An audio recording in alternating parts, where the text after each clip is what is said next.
Good day, everyone. I am here to present to you the life story of the one of the richest guy in the Philippines. The life story of Mr. Ramon Ang.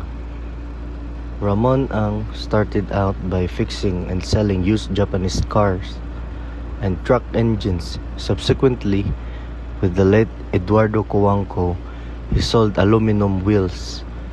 Late billionaire Eduardo Cojuangco and Ramon Ang were good friends. They bonded through a common passion for collecting and restoring vintage cars. Mr. Ramon Ang grew up in Tondo, Manila, and worked in his father's automobile.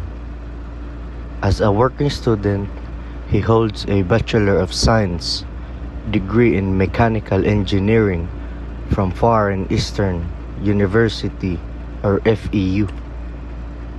Mr. Ramon Ang is undoubtedly one of the most well-known and admired billionaires in the Philippines. Fellow business leaders and those in the general public have lauded him for his words and nation-building efforts. According to the most recent metrics, the Filipino-Chinese industrialist is currently the third richest Filipino. He heads arguably the country's most diversified conglomerate, but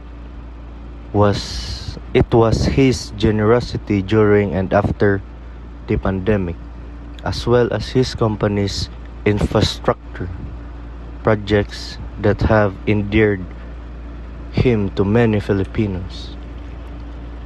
He is also the CEO, the president, the vice chairman of the San Miguel Corporation, has become one of the country's most revered and enigmatic billionaires for his vision, well-publicized philanthropy. Here's everything we know about Ramon Ang.